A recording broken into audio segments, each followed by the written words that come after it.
de Fred qui a eu un empêchement de toute dernière seconde dû à un cambriolage. Une maison à côté de chez lui.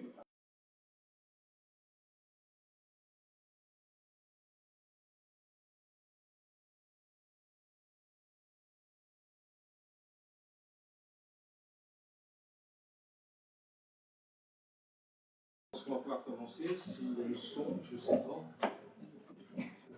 Normalement, c'est bon. C'est réglé, là, Kevin? Oui, c'est bon. Bonsoir, déjà, tout d'abord. On a le quorum, donc c'est déjà ça. Alors, il y a un certain nombre dont je peux ouvrir la séance. Secrétaire de séance, sur l'ordre, c'est Virginie, si tu es d'accord. Et si personne n'y voyait d'opposition. Très bien.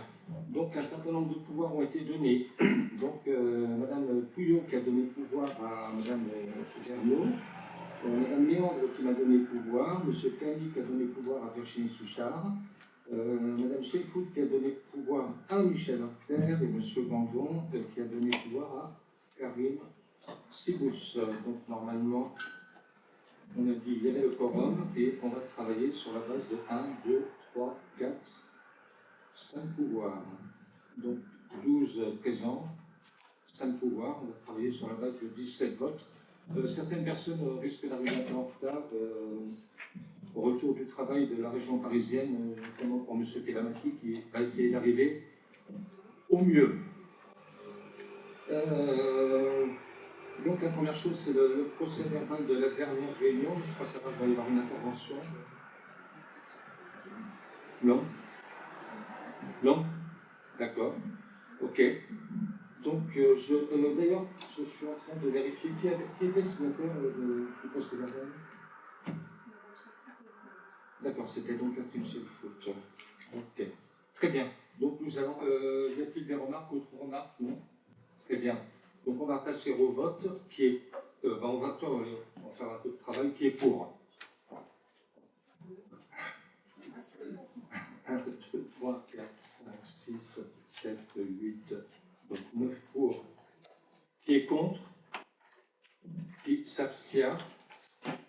Donc 2 abstentions. J'ai dû rater quelqu'un. Ça doit être 10 pour. Hein. Je ne me suis pas compté. Donc voilà, 10 pour, 2 abstentions. Parmi les pouvoirs, qui est contre? Qui s'abstient? Très bien. Donc adopté avec 15 pour et 2 abstentions. Quelques informations. Je donnerai la parole à l'instant à Pascal si tu souhaites faire une information sur le retour du marché de Noël, peut-être. Hein, très bien. Donc, première information sur le retour sur la réunion d'orientation budgétaire qui s'est tenue le samedi 6 décembre. Donc, on a eu des discussions qui ont permis de lancer quelques pistes sur des projets en investissement, donc, qui permettront aussi donc, de préparer nos travaux d'élaboration du budget primitif 2026. Travaux qui se poursuivent, qui vont s'amplifier. Alors je vous rappelle quand même qu'on a prévu un vote, l'objectif c'est de voter le budget le 3 mars. La date limite en période électorale c'est le 30 avril, habituellement c'est le 15, c'est le 30 avril. Ceci étant, comme la plupart, l'immense majorité des collectivités, tout essaye plus ou moins de voter le budget avant les élections, parce qu'imaginez qu'il y ait 2 tours. 2 tours c'est le 22 mars, installation du conseil municipal. Je dirais la première semaine d'avril minimum, et donc ça laisse 2 toutes petites semaines pour préparer un budget, donc c'est pas évident. D'autant plus que la prochaine municipalité pourra voir aussi par rapport au budget qui a été voté, puis c'est une élaboration collective, donc normalement il ne devrait pas y avoir de soucis particuliers, tout au moins dans la plupart des cas, il n'y a pas de soucis particuliers. Information donc, sur une décision de virement de crédit, c'est la fongibilité. Donc en date du 1er décembre, j'ai décidé un virement de crédit permettant les achats nécessaires dans la catégorie d'une réhabilitation de logement. Donc il s'agit d'une somme de 462,38 € dans la salle des Justes et d'une fenêtre dans le logement locatif qui est à l'école de Progy. Donc au total, nous arrivions à 912,80 €. Cette décision a été portée d'ailleurs à la connaissance de la commission finance de la semaine passée. Donc pas de souci particulier. Si on avait pu dissocier, ça aurait été fait. Les 2 opérations, puisque une s'adresse à la salle des Justes qui normalement devrait être destiné ensuite à un bail et toujours du logement et toujours du bâti qui appartient à la municipalité. Et l'autre, donc, c'est un logement qui est loué, qui appartient aussi à la municipalité. Donc, rien n'empêchera peut-être dans le prochain budget de mettre une ligne spéciale pour des opérations qui pourraient avoir lieu sur la salle des juges, que ça clarifierait les choses en effet. Enfin, il n'y a pas de péril dans la demeure, loin s'en faut, mais ça aurait pu être peut-être, en effet, on aurait peut-être pu un tout petit peu mieux le faire, mais on n'a pas pensé à l'époque, il faut retenir. Ensuite, sur la proposition de la communauté d'agglomération, donc j'ai signé un avenant à la convention de mise à disposition du terrain communal qui permet l'apport des végétaux et d'y installer un nouvel aménagement. En effet, il a été décidé l'installation d'un quai métallique. Alors normalement, vous devriez l'avoir à l'écran. Si c'est bon, je ne vois pas, je me suis pas retourné hier. Non. Donc, je vais finir ma phrase, comme ça, Kevin, tu auras 10 secondes pour pouvoir le mettre. Merci. Donc, il a été décidé l'installation d'un quai métallique. Nous en avions discuté longuement avec la com d'Aglo, parce que tous les gens qui viennent déposer des déchets végétaux, à chaque fois, il fallait donc soulever. Alors, heureusement, le personnel de la com d'Aglo vient souvent donner un coup de main, mais il fallait soulever pour mettre dans la benne, c'est un peu plus complexe. Donc là, avec ce système de rampe qui est avec une pente très douce, on avance quelques mètres et on arrive, j'ai envie de dire, à hauteur de taille par rapport aux bennes, donc c'est beaucoup plus facile à déverser. Il y aura une benne de chaque côté, ce qui permettra au personnel de la com d'Aglo, si vraiment il y a beaucoup de déchets, de prévenir à l'avance pour qu'une benne soit enlevée et remplacée si besoin, pendant qu'il y aura l'autre benne. Donc là, vraiment, ça facilite grandement les choses.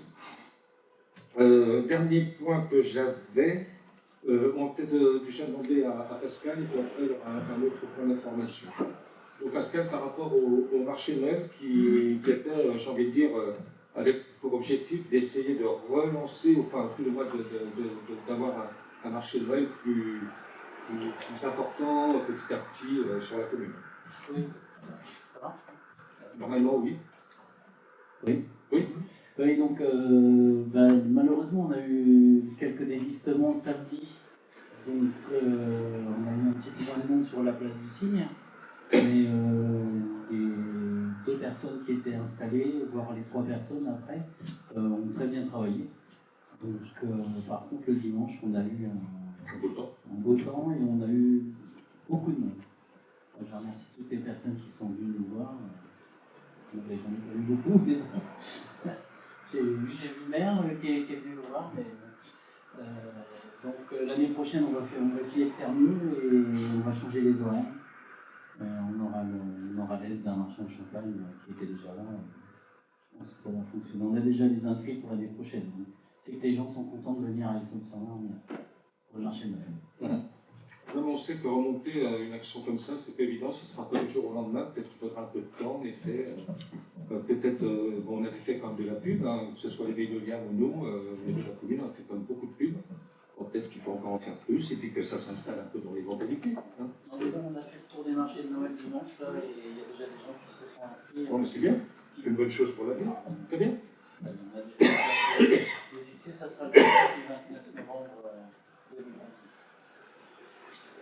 Dernier point d'information, c'est une présentation du programme culturel 2026 de la médiathèque, donc Virginie, si tu veux bien. On vous a remis, alors ça c'est pas la version définitive, hein, c'est la version qu'on tire rapidement pour que les conseillers municipaux l'aient, donc le programme sous cette forme.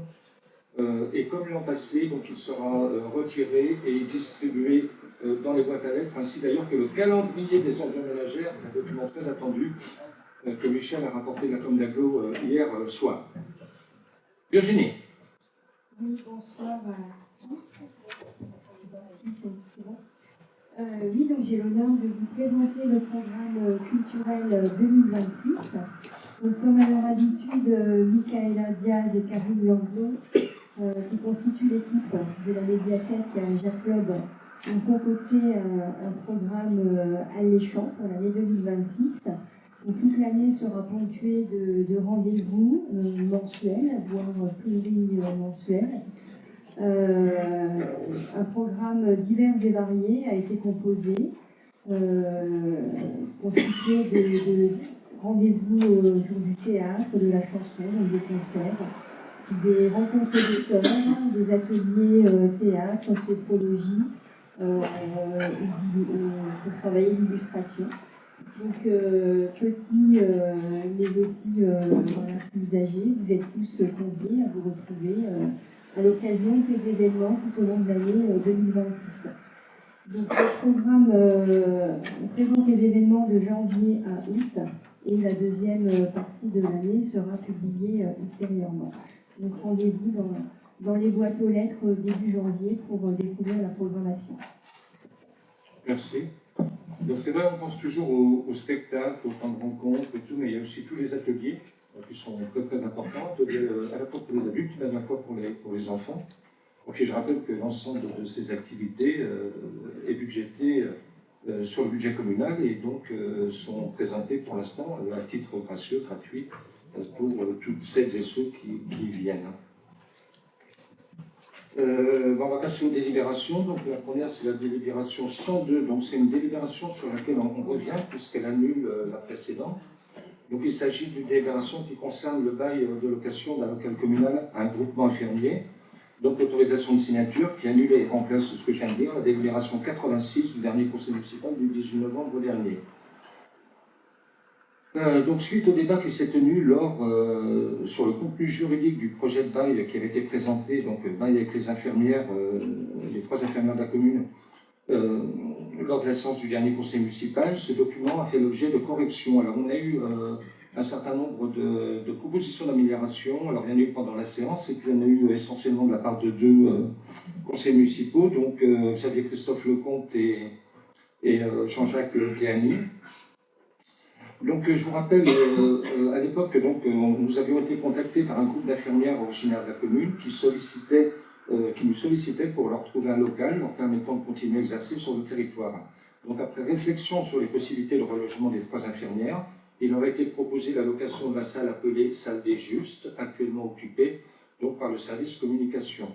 Donc, celui-ci pouvant être relogé dans la mairie après des travaux de transformation qui viennent de se terminer hier, d'ailleurs, entre parenthèses, à l'étage en bureau. Donc, il s'avère possible d'accueillir les infirmières dans ce local libéré par le service communication. Donc, un projet de bail leur a été soumis aux principales conditions. Alors là, la première phrase, c'est une des phrases importantes qu'il fallait absolument modifier. Donc, c'est l'utilisation de la salle des Justes à usage professionnel. Donc, le reste quasiment ne change pas. Début du contrat proposé 1er janvier, contrat établi pour une durée de 6 ans pour s'achever au 31/12/2031. Renouvellement du bail au bout de 6 ans dans les mêmes conditions. Fixation du loyer réparti de la manière suivante, donc 300 € de redevance d'occupation, 100 € de charge, date de révision du loyer, date anniversaire du bail et facturation des charges ajustées comptablement en fin d'année au regard du réel consommé. Il y a eu donc un gros travail qui a été fait par plusieurs conseillers municipaux et un juriste. Il y a eu aussi appui sur des baux existants. D'ailleurs, ça me fait penser que sur certains points qui peuvent peut-être apparaître de détail, il faudrait qu'on change aussi un petit peu nos autres baux, puisque certains points n'avaient pas été touchés et mériteraient modification. Jusque-là, personne ne l'avait vu ni signalé. Ce n'est pas une raison. Si on peut faire mieux, autant le faire. Hein, voilà. Jusqu'ici, enfin voilà. Donc voilà, normalement, il n'y a pas de souci, bien au contraire. Si d'aventure il venait y avoir un souci, le projet de bail qui vous a été envoyé, j'ai eu aucun retour. Normalement, il est plutôt bien ficelé voilà. Donc il y a bien la solidarité entre les locataires, la destination sur l'ensemble des trois infirmières. Sinon, j'ai envie de dire peut-être que sur ce contrat qui devrait être une location simple, dans des conditions simples, peut-être qu'il faut qu'on remette entre nous un peu l'église au cœur du village, si je puis dire. Il y a eu prise en compte des observations des conseillers, donc je ne pense pas que maintenant ça puisse poser un gros problème. Toutefois, y a-t-il des interventions? Donc je propose de passer au vote.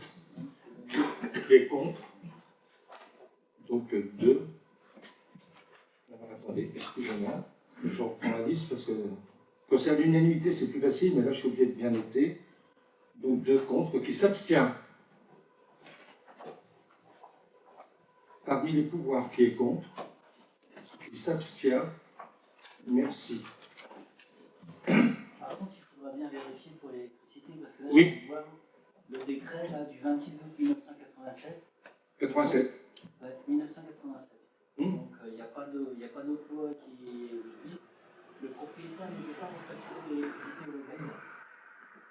Oui, non, mais c'est pas un problème, sinon n'importe comment on aura un excès, et encore une fois, on a des baux existants qui permettent, parce que c'est pas considéré comme je revends de l'électricité ou je revends de l'eau, mais c'est considéré que je fais payer des charges.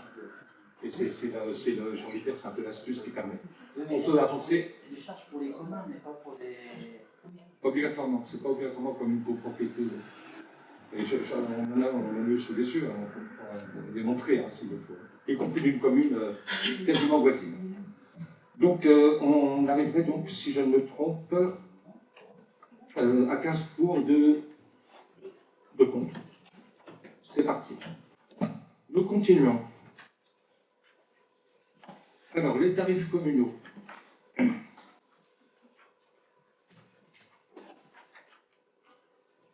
Donc, il s'agit d'une délibération complémentaire, la délibération 93 que nous avions pris précédemment. Donc, je vous rappelle que le conseil municipal a validé déjà les tarifs communaux proposés pour l'année 2026 lors de sa séance du 18 novembre. Donc, on est bien sur l'ancien. Il avait été annoncé toutefois que 2 tarifs ne seraient pas présentés au motif que la commission des finances devait préalablement retravailler, réfléchir sur 1. Le tarif à proposer pour les locations de la salle communale, je dis bien la salle communale, pour les associations installées sur le territoire de la commune à partir de leur 2e demande annuelle, en sachant que la première demande est gratuite. Et 2, le tarif du loyer de la maison communale 6-5 avenue du Général de Gaulle. Alors, concernant le tarif proposé, il a été décidé, à l'instar de ce qui a été proposé et voté à la salle polyvalente, de mettre 30 € par journée de location supplémentaire les week-ends, qui permettait notamment, j'ai envie de dire, on l'avait fait donc pour l'autre, la salle polyvalente, c'est 50 €. Étant donné qu'il s'agissait d'une 2e, voire d'une 3e location. Concernant le logement du Général de Gaulle, alors là je parle sous le couvert de Michel, donc qui a été rendu en parfait état. Oui.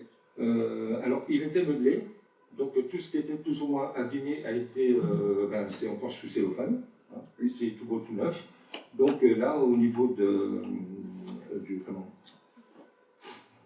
au niveau de nos relations donc, avec les anciens locataires, on n'a absolument aucun souci quand l'état des lieux était fait. Et pareil, donc remise compteurs d'eau, électricité, gazinière, neuve, donc tout est bon. Donc on propose de le remettre. Alors il y aura le problème du DPE à régler, hein, parce qu'on s'est aperçu qu'il n'y avait pas de DPE qui avait été fait, donc il va falloir le faire.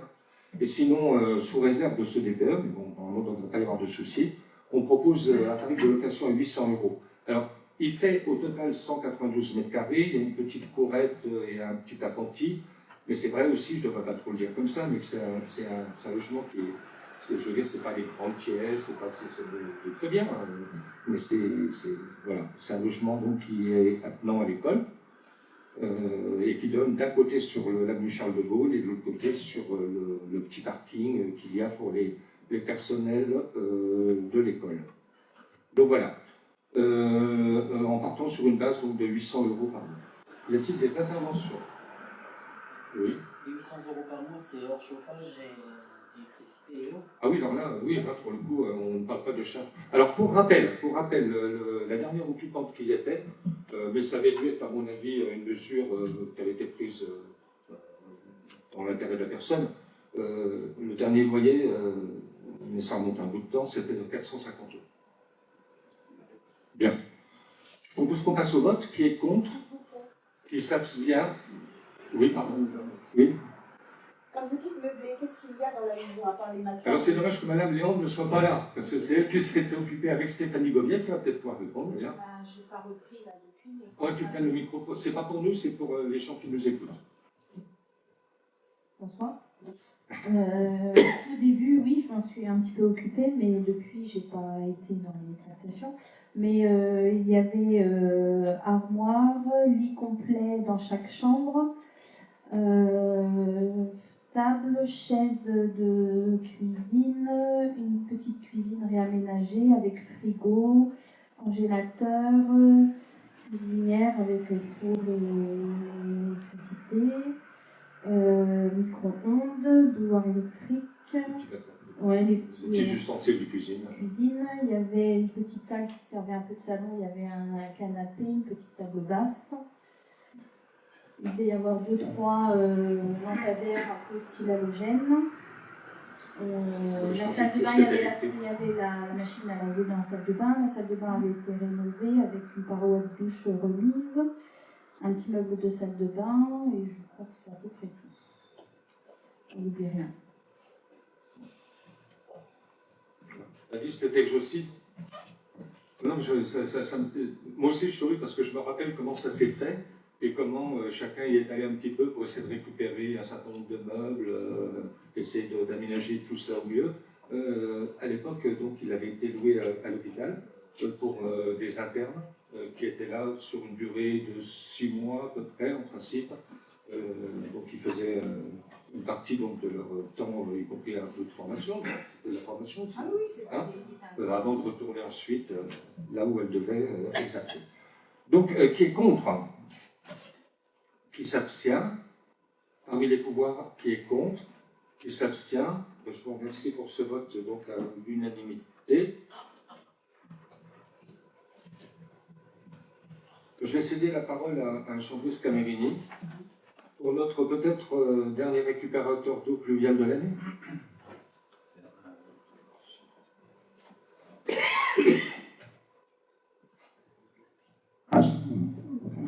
Bonsoir. Bien alors voilà. Je vous rappelle que par délibération numéro 13 en date du 29 mars 2022, complétée par la délibération numéro 97 en date du 17 décembre 2024, le conseil municipal a approuvé la création d'une aide financière à l'achat de récupérateurs neufs d'eau de pluie au bénéfice des habitants de la commune. Cette aide est limitée à 50% du montant total TTC du récupérateur acheté, dans la limite maximale de 75 €. Monsieur Desrosiers, habitant de la commune des Sommes-sur-Marne, a présenté une demande d'aide pour l'acquisition d'un récupérateur d'eau de plus de 300 litres facturé à 74,99 € TTC. Cette demande est accompagnée des pièces justificatives demandées. Il est par conséquent proposé aux membres du conseil municipal d'approuver l'octroi d'une aide d'un montant de 37,495 € arrondi à 37,50 €. Voilà. Une remarque particulière, non? Bon, on passe directement au vote. Qui est contre? Qui s'abstient? Parmi les pouvoirs, qui est contre? Qui s'abstient? Je me permets d'aller un peu vite parce que ce serait dommage quand même de ne pas permettre de faire valoir cette aide qui avait été proposée. Maintenant, ça fait combien de temps? 3 ans, 4 ans? Je crois à peu près. Donc 15. Je cédé la parole à Michel Horter pour les prochaines délibérations. 17. Oui, pardon. Je m'en excuse. 17, t'as dit 15. 17. On est 17. Oui. Avec les. Oui. T'as dit 15. Bonsoir. Bonsoir. La municipalité a obtenu une subvention au titre de la dotation des équipements au territoire ruraux de l'UTR d'un montant de 40 851,90 € pour financer la rénovation du logement communal. L'arrêté préfectoral accordant l'aide date du 3 novembre 2025. Le montant de la subvention représente 30% du montant total de l'opération, estimé à 136 173 hors taxe, soit 163 407,60 € TTC. Afin de compléter le financement de cette opération, il est proposé de solliciter également un fonds concours auprès de la communauté d'agglomération de la région de Château-Thierry au titre de la sous-enveloppe numéro 1 à hauteur de 15% du coût total hors taxe du projet, soit 20 425,95 €. Le plan de financement sera donc le suivant. Coût total d'opération 136 173 € hors taxe, soit 163 407,60 € TTC. Montant de la subvention des TER 30%. Le montant total hors taxe soit 40 851,90 €. Le montant de la subvention, le fonds de concours, enveloppe numéro 1, 20 425 €. Le montant total hors taxe des aides de publicité, 61 272,87,85 €. Reste à charge de la production, le montant total hors taxe, 74 895,15 €. Et le montant TDC, 102 129,75 €. C'est pour le logement qui est au-dessus de la plaque. Y a-t-il des interventions? Non? Oui. Est-ce que vous avez pu avoir l'évaluation? Pas encore. L'évaluation du domaine, pas encore. Ça prend toujours un certain temps. Enfin, tu le sais bien, n'importe comment. Donc non, alors on va faire l'évaluation. On espère recevoir l'évaluation du domaine. Ensuite, il faudra qu'on fasse une paire de calculs, qu'on regarde combien ça fait, j'ai envie de dire, en reste à charge de la commune par rapport aux subventions, en réintroduisant ce qu'avait dit Mme Verneau la dernière fois, pour oublier qu'il y avait une opération antérieure du toit. On regarde par rapport à tout ça, en combien d'années la commune pourrait récupérer la somme investie.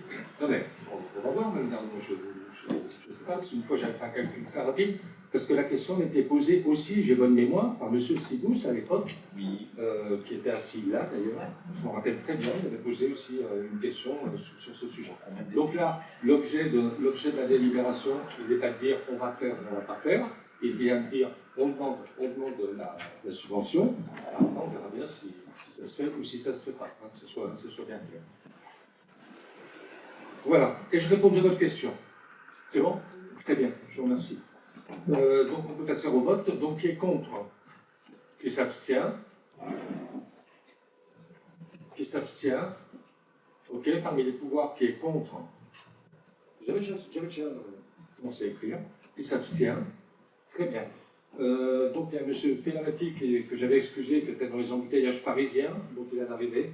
Donc maintenant les votes se font sur 18 personnes, donc 13 présents et 5 pouvoirs.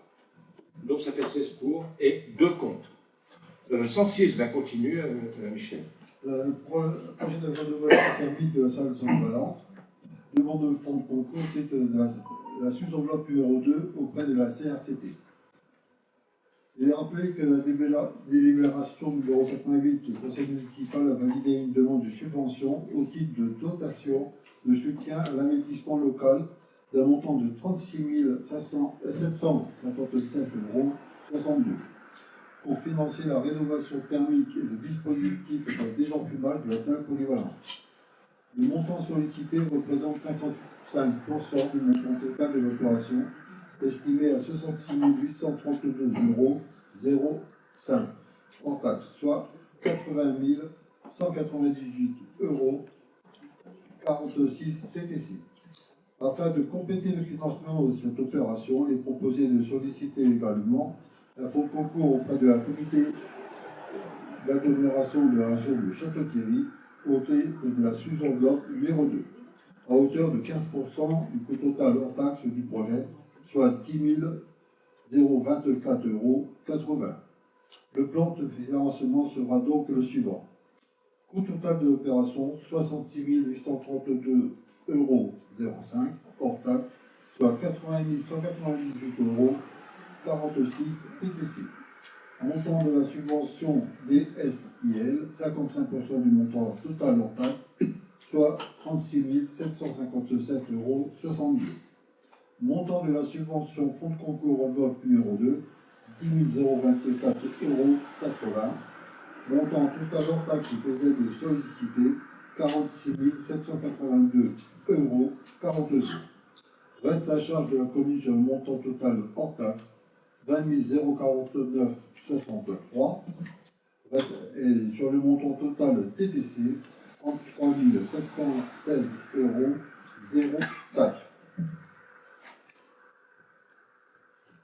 des interventions sur ce point? Non? Très bien. On passe directement au vote. Qui est contre? Qui s'abstient? Parmi les pouvoirs, qui est contre? Qui s'abstient? Donc 18 pour. Merci pour ce vote unanime. Michel, tu continues. Projet d'isolation intérieure de l'école élémentaire. Demande de fonds de concours à titre de la sous-enveloppe numéro 1 auprès de la CRCT. Dans le cadre de la préparation du budget primitif 2026, la municipalité envisage des travaux d'isolation de l'école élémentaire. Il s'agit essentiellement de travaux d'isolation intérieure des combles et des plafonds par la pose d'isolants tels que la haine de roche. Pour financer cette opération, le conseil municipal a délibéré le 17 novembre 2025 pour solliciter une subvention au titre de la dotation de soutien d'investissement local DSIL à hauteur de 55% du total hors taxe du projet, soit 25 239,29 €. Pour compléter le montant total des aides, il est proposé de solliciter également la communauté d'agglomération de la région de Château-Thierry au titre de la première enveloppe communale, les fonds de concours à la hauteur de 15% du montant hors taxe de l'opération. Le plan de financement sera donc le suivant. Au total de l'opération, 45 889,62 € hors taxe, soit 55 067,57 € TTC. Le montant de la subvention DSIL, 55% du montant total hors taxe, soit 25 239,29 €. Montant de la subvention fonds de concours sous enveloppe numéro 1, 15% du montant total, soit 6 883,40 € total. Montant total des aides, 32 122,73 €. Reste à charge pour la commune, le montant total hors taxe, 13 768,89 €. Et le total TTC, 22 944,81 €. Des remarques? Donc on est dans le même cas de figure que tout à l'heure. On avait déjà évoqué le fond de l'opération précédemment. Donc, pardon, qui est contre? Qui s'abstient? Donc merci, nous sommes bien sur la base des 18 pour. On t'a pas demandé pour les pouvoirs, on peut le voir. Ah pardon, les pouvoirs. Qui est contre? Qui s'abstient? Donc, on y va. Parmi les présents, 13 pour, parmi les pouvoirs, 5 pour, 18 pour. La 108, donc, je vais prendre la parole. Donc, c'est l'autorisation d'engager, de liquider, de mandater les dépenses d'investissement avant le vote du budget primitif de 2026. Donc, il est rappelé aux membres de la commission des dispositions de l'article, c'est 1612-1 du Code général des collectivités territoriales, qui prévoit que jusqu'à l'adoption du budget, ou alors c'était jusqu'au 15 avril, là, dans le cas présent, ça pourrait être porté au 30 avril, en l'absence d'adoption du budget avant cette date, l'exécutif de la collectivité territoriale peut, sur autorisation de l'organe délibérant, engager, liquider et mandater les dépenses d'investissement dans la limite du quart, donc 25%, des crédits ouverts au budget de l'exercice précédent, non compris les crédits afférents au remboursement de la dette. Le montant des crédits qui peuvent être engagés sur le fondement de cet article s'apprécie au niveau des chapitres du budget 2025. À l'exception des crédits afférents au remboursement de la dette, les dépenses à prendre en compte sont les dépenses réelles de la section d'investissement votée au budget N-1. C'est-à-dire non seulement les dépenses inscrites au budget primitif, mais également celles inscrites dans les décisions modificatives. En revanche, les crédits inscrits au reste à réaliser, ce qu'on appelle les rares, ne doivent pas être retenus pour déterminer un quart des ressources susceptibles de pouvoir être engagées, mandatées et liquidées par l'exécutif avant le vote du budget. Les dépenses ainsi autorisées dans l'attente du vote du budget engagent la commune dans la mesure où ces dépenses devront être reprises à minima au budget de l'exercice concerné. Il appartient donc à l'organe délibérant, seul compétent pour adopter le budget primitif, de fixer avec précision le montant et la nature des dépenses d'investissement qui peuvent être engagées avant l'adoption définitive du budget. Montant budgété, dépenses réelles d'investissement 2025. Là, je me répète obligatoirement. Hors chapitre 16, remboursement d'emprunt, hors rare, hors opération d'ordre, 1 551 317,78 €. Conformément au texte applicable, il sera proposé au conseil municipal, ce que nous faisons ce soir, de faire application de cet article à hauteur de 387 829,45 €. Alors, vous avez par la suite donc, le tableau des dépenses d'investissement envisagées donc, pendant cette période. Donc, des travaux de voirie à hauteur de 50 000, une signalisation routière à hauteur de 50 000, en CD maximum, évidemment. De 5 000, pardon. Autre matériel, outillage de voirie à hauteur de 25 000, matériel de service technique 25 000, appareil électroménager 2 500, ce qui représente donc les 107 500 €. Il va de soi qu'en cas de gros problèmes, de catastrophes, de difficultés ou autres, il pourrait y avoir une autre ligne qui puisse être abondée sur décision modificative du conseil municipal, bien évidemment. Le tout, bien évidemment aussi, dans la limite des 387 829,45 €. Donc, j'ai envie de dire, c'est la délibération traditionnelle de toutes les collectivités. On a voté la même lundi avec, je ne sais pas si non. Donc, on a voté la même lundi à la Commune d'Aglo, évidemment. La Commune d'Aglo, les sommes sont un peu différentes des autres. Mais ce n'est pas du tout le souci. Donc, ça, c'est. Voilà, on est dans la pratique usuelle qui permet la pérennité du fonctionnement d'une collectivité locale. On peut passer directement au vote, je pense. Donc, qui est contre? Qui s'abstient? Parmi les pouvoirs, qui est contre? Qui s'abstient? Donc, merci pour ce vote.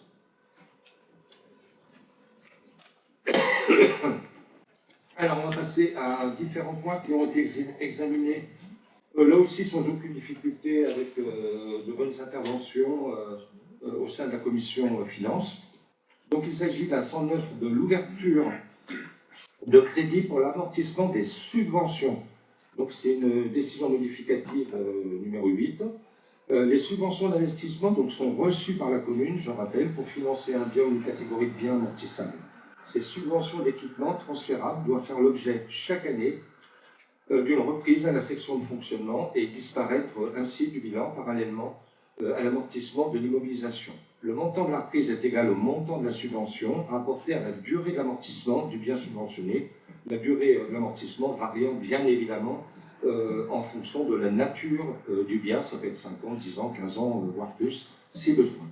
Ainsi, la reprise au compte de résultat permet d'atténuer la charge de la dotation aux amortissements des biens subventionnés. Ces écritures concernent donc cette décision modificative numéro 8, telle qu'elle vous est présentée donc, dans un tableau.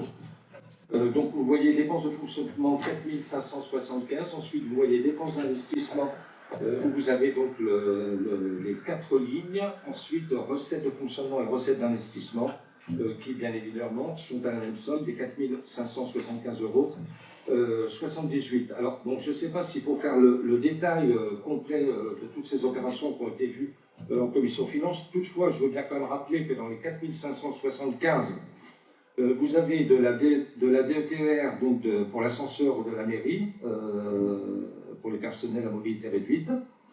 Vous avez les travaux de réparation, c'était les poteaux salles polyvalentes.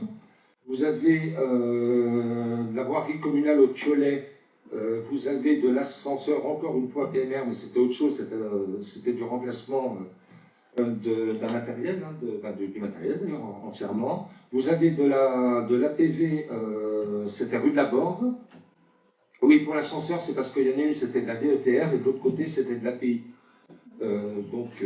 C'était parce qu'on avait plusieurs demandes de subventions. Rayonnage archives, là, c'était du fonds de concours de la commune d'Aglo. Ascenseur PMR, comme quoi vous avez, le boulot était fait, on a fait 3 demandes de subventions. On l'avait obtenu toutes les 3 d'ailleurs, ce qui permet de diminuer au maximum le reste à charge de la commune. Donc c'était du fonds de concours. Réfection du terrain de sport, Virginie, c'est bien ça, oui, du fonds de concours. Les poteaux encore de la salle polyvalente du fonds de concours. Et la voirie de la Sens, c'était offre de concours.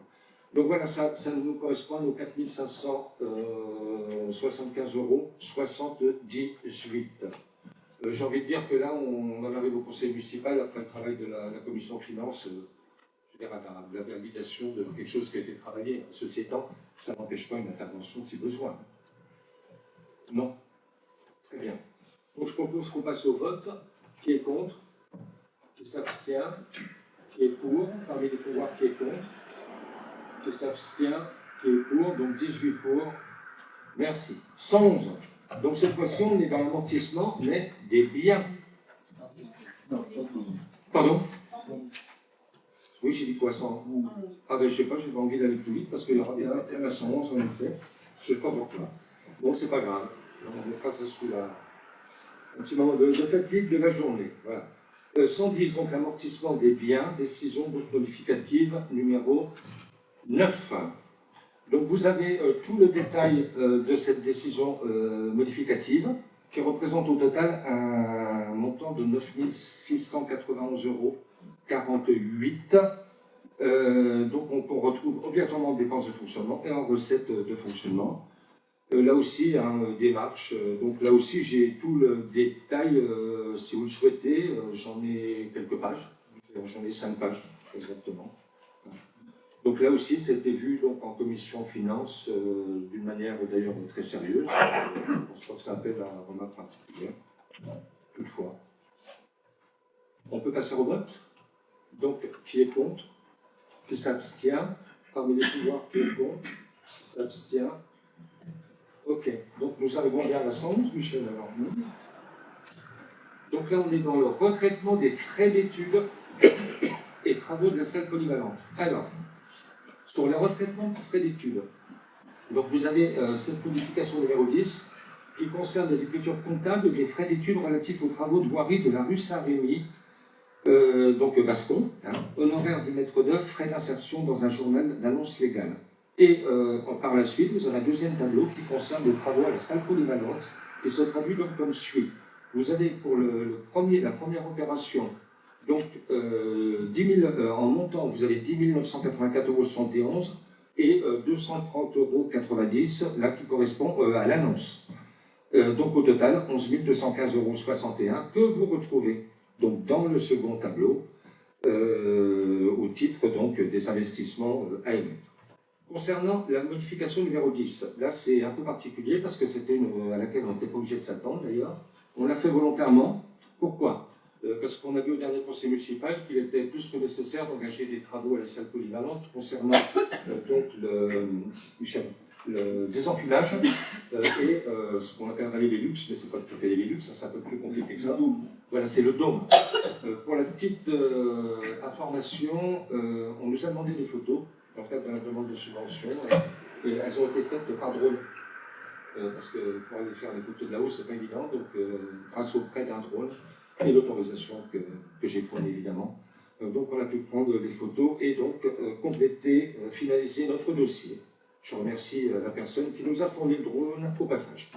Donc il fallait donc alimenter cette ligne qui concernait les travaux de la salle polyvalente, puisque je vous rappelle que dans les décisions modificatives précédentes, comme on savait qu'on avait un problème sur la conception des travaux à réaliser sur cette salle, on avait régulièrement pris sur cette ligne, et donc il ne restait plus grand-chose. Or, si on veut faire cette modification, il fallait qu'on alimente environ autour de 80 000 €, ce qui est fait avec cette proposition de décision modificative, en sachant qu'on prend sur les frais d'études de l'abbatiale. Pourquoi?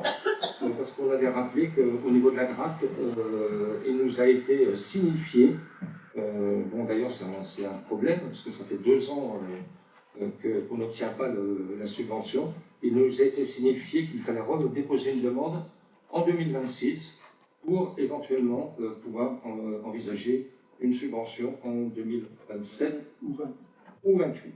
Voilà. Bon, je sais que le problème de la l'abbatiale est très sensible et très apprécié par beaucoup, visiblement. Donc c'est un point important, mais malheureusement. Donc voilà, donc pour financer ces travaux de la salle polyvalente, on vous propose cette modification. Y a-t-il des interventions? Non. Là aussi, moi je tiens à saluer comme le travail de la commission finance, auquel certains d'entre vous étaient. Et vraiment, je pense que quand les commissions travaillent comme ça, c'est beaucoup plus facile après quand on arrive au conseil municipal. Qui est contre? Qui s'abstient? Qui est pour? Enfin, on ne va pas lever la main, les autres. Les pouvoirs, merci. Parmi les pouvoirs, qui est contre? Qui s'abstient? Donc merci pour ce nouveau vote à l'unanimité, donc 18 pour. Je vais céder la parole à Jean-Brice Camerini pour la 112, qui sera la dernière avant les questions diverses. Et peut-être, M. Portet, peut-être une information aussi. Parce que la dernière fois, il y a une information que je n'ai pas faite quand vous étiez tout seul, que je pourrais faire une information par rapport au courriel que j'ai reçu avec la Constitution. Voilà. Je n'avais pas voulu la faire quand vous étiez tout seul. Présenter un groupe quand on est tout seul, c'est pas facile, quoi. Donc j'attendais que vous soyez deux. Voilà. Monsieur Camerini. Oui, alors voilà, il s'agit donc d'une convention de mise à disposition d'une partie de terrain et de matériel de compostage avec la CRCP. Par courrier en date du 13 novembre 2025, la CRCP informe la commune de son souhait de dénoncer la convention liant les deux collectivités pour la mise à disposition d'une parcelle de terrain et de matériel de compostage conclue le 6 mars 2024. Aussi, afin de faire perdurer les installations du site de compostage actuel, une nouvelle convention est proposée à compter de sa date de signature jusqu'au 31 décembre 2029. Il s'agit de déterminer les conditions dans lesquelles la commune de Saône-sur-Marne autorise la CRCP à occuper la parcelle numéro 120, qui est la section AH, et située 3 avenue du Général de Gaulle, c'est les piscines. La surface occupée pour l'accueil de l'unité de compostage est de 3,5 m². L'occupation est exclusivement motivée par l'implantation d'une unité de compostage dans le cadre du programme local de prévention des déchets mis en place par la communauté d'agglomération le 16 décembre 2024. Cette unité de compostage appartient à la CRCT et elle se compose de 3 bacs, donc deux bacs de 800 litres et un bac de 400 litres. Ces 3 bacs sont signalés par un totem de communication. La convention détaille en outre les engagements des deux collectivités et leurs obligations respectives. Il est précisé que la convention proposée est consentie à titre gratuit. Les remarques? Apparemment, il y aurait des nuisibles autour de ces bateaux. Si je peux prendre le micro, c'est pas pour vous, c'est pour les gens, parce que parfois on nous dit après que telle ou telle intervention n'est pas obligatoirement bien entendue. Oui. Apparemment, on nous signale qu'il y aurait des nuisibles autour des bacs de compostage. Il ne serait pas possible de les déplacer, justement, les mettre ailleurs qu'à côté de l'école. Alors, on ne parle pas de la même chose, non? Si, c'est vrai. C'est vrai. Là, c'est la convention pour la refaire, mais oui. Ouais, alors là, c'est vrai que l'emplacement a été choisi parce que en fait, c'est en centre-bourg et l'idée c'était que en fait, il y a pas mal d'habitations qui n'ont pas forcément d'extérieur pour composter leurs déchets alimentaires notamment. Et là, en fait, la CRCP lutte contre les nuisibles. Il y a quelques nuisibles, mais c'est pas non plus une infestation. Il ne semble pas. Alors, on a un certain nombre de nuisibles, comme tu dis à juste titre, qui venaient aussi d'autres endroits que de cet endroit-là. Hein. Et on est en train d'arranger la situation. Normalement, ça devrait bientôt être fini. Il y a un terrain qui est un peu au-dessus, hein, où là, il y avait aussi des soucis. Donc en effet, alors n'importe comment, on est en lien régulier avec la commune d'Aglo, y compris sur la végétation qu'il peut y avoir autour, tout ça. Mais en effet, il faut quand même être sensible, vérifier régulièrement. Et si besoin intervenir, parce qu'il y a quand même en effet les enfants, il y a les enfants de l'école, mais il y a aussi les enfants de la garderie des matins à côté. Hein. Et puis quand il va faire beau, obligatoirement, là, ils jouent un peu de rien d'un côté, ils sont un peu loin. Donc il faudra voir en effet quelles mesures on peut prendre là-dessus, qu'il n'y ait aucun souci. Moi je suis sensible, très sensible à ça, hein, là-dessus. Ok. Alors, nous attendons donc cette remarque est prise en considération. Hein. Oui.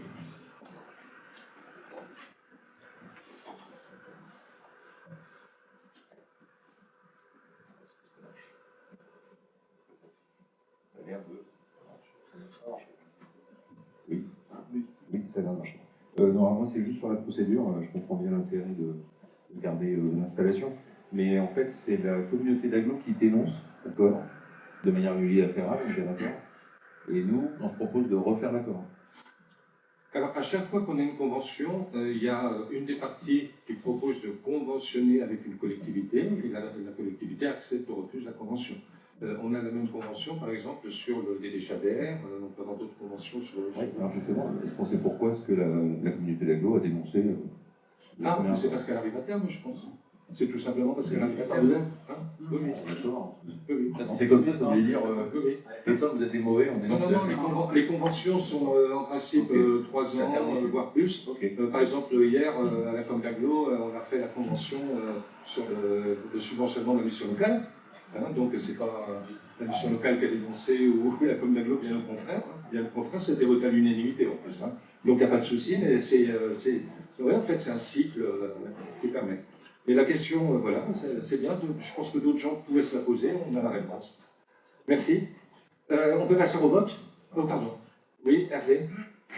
Et au niveau sécuritaire, c'est-à-dire que, ayant travaillé en déchetterie, on a peut-être, il y a des points d'intervention, s'il y a peu sur ces genres de choses. Alors, Jean-Brice ou Gilles, c'est comme tu veux.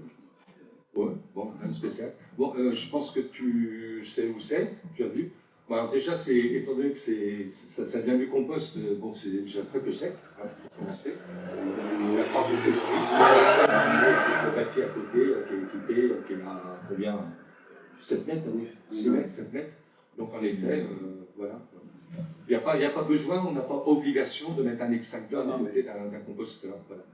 Mais il serait très mal placé, loin de tout, mais enfin loin de possibilité d'éteindre un début d'incendie. En effet, ce serait une difficulté. En effet. Mathieu, tu me fais profiter aussi du fait de dire que, mais ça n'a rien à voir, je suis désolé. On avait, je me souviens, un problème avec la bouche d'incendie qui est à la salle des fêtes, où on n'était pas très bien au niveau du volume d'eau et tout, et j'ai eu un mot comme quoi tout avait été remis en ordre. C'était une question de Madame Ternou d'ailleurs. Voilà. On peut voter donc sur la convention 112. Donc qui est contre? Qui s'abstient parmi les... Oh, pardon. Parmi les pouvoirs, qui est contre? Qui s'abstient? Ok. Donc c'est pour 2 abstentions. Alors, nous en arrivons donc aux questions diverses. Alors, 1. Cérémonie des vœux de la municipalité. Donc c'est toujours pareil, c'est le 3e jeudi du mois de janvier. Donc là, ça tombe le 15 janvier, 19h sur le polyvalente. L'affiche est réalisée, elle est un petit peu à la validation, là, hein. Donc elle est réalisée, la pub va être lancée voilà, dans les jours qui viennent. On va prendre un petit moment solennel. Donc je voudrais vous annoncer que ce soir il s'agit très certainement du dernier conseil municipal de Stéphanie, hein, puisque Stéphanie va être prochainement mutée dans sa région natale et familiale. Donc voilà, moi je tiens à dire que bon, j'ai eu un plaisir à travailler avec elle pour son sérieux. Sa disponibilité, puis tout plein de bonnes choses. Elle est chez nous depuis le 1er avril, ça ne s'invente pas. Le 1er avril 2019. Et en parlant avec elle tout à l'heure, je revoyais le jury devant lequel elle est passée avec d'autres collègues à elle. C'est un jury qui était présidé à l'époque par M. Jean-Paul Carbois, qui était le maire. Je faisais partie du jury et il y avait 3 autres personnes qui faisaient partie du jury qui sont là. Éric Brem, Nadine Verneau et Pascal Faber-RH. Donc, vous voyez, là, vous partez, mais vous partez avec 4 membres du jury devant vous ce soir. Donc, au nom du conseil municipal, je pense que je peux dire, au nom du conseil municipal, je sais aussi au nom de beaucoup de vos collègues. Enfin, merci pour ce que vous avez fait. Vous n'êtes pas encore parti, je vous préviens. Donc, jusqu'au bout, voilà. Et y compris là, vous travaillez aussi beaucoup en télétravail et en présentiel. Donc se posera le problème du remplacement. Bon, c'est un poste de secrétariat général, un DGS, c'est un peu plus compliqué. Je ne dis pas que les autres postes ne sont pas importants, loin s'en faut, mais c'est un poste un peu compliqué à pourvoir. Donc on va voir, on va essayer de faire au mieux. Donc départ prévu, normalement, au 1er février 2026. Voilà. Donc encore une fois, de ma part et de la part de tous ceux qui le souhaitent, comme disent les Bretons, bon vent dans vos prochaines fonctions. Et encore une fois, vous laisserez, je pense à beaucoup de gens, un très bon souvenir de votre passage pendant ces années, depuis 2019, sur la commune. Merci, Stéphanie. Bah, vous n'allez pas avoir le tonnerre d'applaudissements parce que tout le monde est un peu réservé. Bon, on ne vous laissera pas partir sans un moment de convivialité, hein, rassurez-vous. Bien. Alors oui, donc voilà, au dernier conseil, donc j'avais reçu juste avant donc un courrier qui me disait donc Monsieur le maire actuel, par la présente et conformément aux dispositions de l'article 26 de notre règlement intérieur, nous vous informons de la constitution officielle d'un groupe d'élus au sein du conseil municipal de la commune d'Essômes-sur-Marne. Ce groupe se nomme Essômes-sur-Marne, notre commune, notre avenir. Il est constitué des conseillers municipaux suivants qui adhèrent par leur signature, donc M. Bruno Tortet et M. Xavier Christophe-Lecomte. Donc ce groupe a désigné pour le représenter officiellement auprès de la mairie au conseil M. Bruno Tortet, qui est représentant président du groupe Essômes-sur-Marne, notre commune, notre avenir.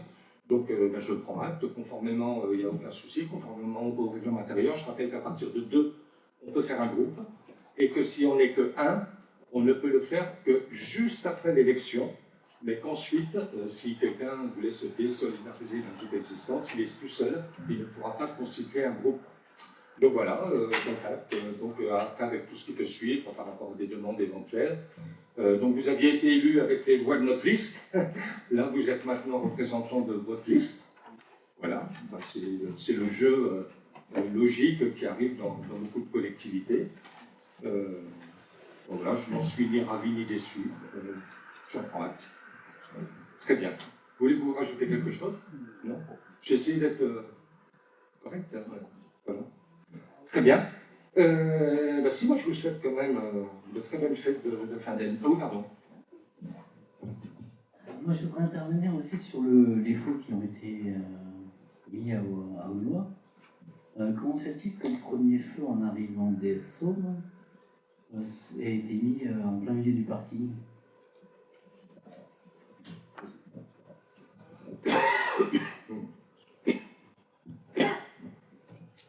Il a été mis parce que c'est. On ne pouvait pas le mettre autre part. C'est les normes pour que parce que comme le hameau, l'entrée du hameau est dans un virage, on ne peut pas mettre le panneau qui va indiquer qu'on va être pris dans le détecteur. Il faut un nombre de mètres. Et là, c'était impossible. Après, on voulait le mettre encore un peu plus près de l'entrée, mais il y a un passage pour piétons. Un passage pour piétons, on ne peut pas. On voulait l'avancer un petit peu, mais après, il y a un arrêt de car. Un arrêt de car, il faut quelques mètres aussi pour que le car puisse redémarrer avant le feu. Et c'est ça qui a poussé le feu aussi loin dans le village.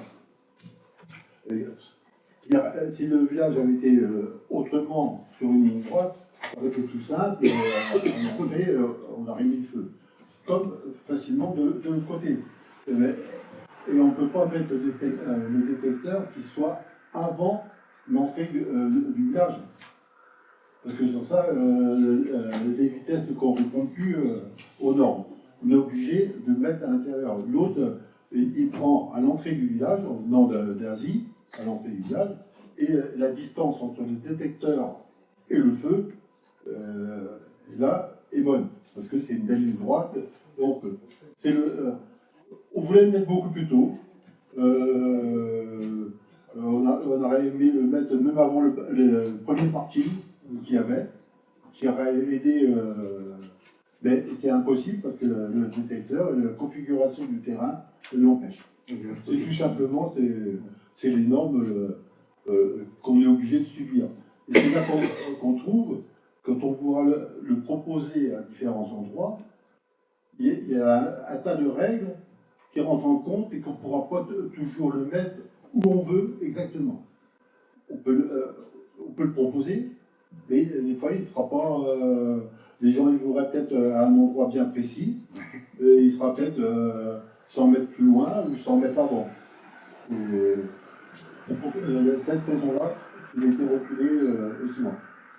Voilà, et donc, ce qui s'est passé, c'est qu'on a fait évidemment avec une étude, évidemment, on ne peut pas faire n'importe quoi. Et rappelez-vous, on a donc saisi la voirie départementale pour demander l'accord et signer la convention avec eux. Et donc le projet a été examiné et validé donc, par la voirie départementale. Donc voilà. Alors après, sur l'expérience qu'on en fait, on a un peu tous les avis, mais par contre, il y a quand même beaucoup de gens qui habitent sur place et je pense notamment à une personne qui constate que globalement ça marche plutôt très très bien. Je rappelle aussi quand même que s'il y a un contrevenant, parce que j'ai commencé à demander, je redemanderai à la gendarmerie de temps en temps de passer faire un petit tour quand même, que s'il y a un contrevenant, c'est 4 points sur le permis et 135 pour le demande, c'est pas rien. Moi j'y suis allé volontairement un soir entre 19h et 19h30, je suis passé une demi-heure dans ma voiture, pas de mettre devant évidemment, et j'ai constaté que ça marchait bien. Et qu'alors parfois il y a des gens qui arrivent un peu vite, mais si devant eux ils ont quelqu'un qui respecte, eh bien, ils sont coincés pendant toute la traversée du village, donc ils sont obligés de rester là. Alors il y a toujours le problème là, qu'on n'a pas vérifié là, s'il y a 2 roues, mais d'après ce qu'on nous a dit techniquement, normalement, ça devrait être bon. Enfin, bon, voilà. Même un piéton. Même un piéton, normalement, mais bon, enfin voilà. Et puis le deuxième point, c'est ce qui nous a été signalé, c'est quelqu'un passe. Et derrière, quelqu'un passe, admettons, à 56 km/h, il ne va pas se mettre au rouge tout de suite. Il y a un tout petit temps pour éviter justement que la deuxième voiture ne pile vraiment et provoque un accident. Donc voilà, mais sinon, en règle générale, les avis des habitants, c'est surtout eux, sont plutôt unanimement favorables. Voilà. Donc, écoutez, je vous souhaite encore une fois de très très bonnes fêtes de fin d'année. Tout plein de bonnes choses, tout plein de bonheur dans vos familles, et puis une bonne année 2026 qui commencera un peu sur les chapeaux de roue, parce que ça serait une année un peu particulière, donc année électorale, mais ça c'est pas bien grave, c'est une fois qu'il est 6 ans pour l'instant, ça sera peut-être plus tard la prochaine fois. Donc voilà, encore une fois, bonne fête à tous, et puis merci d'être venus ce soir. À bientôt.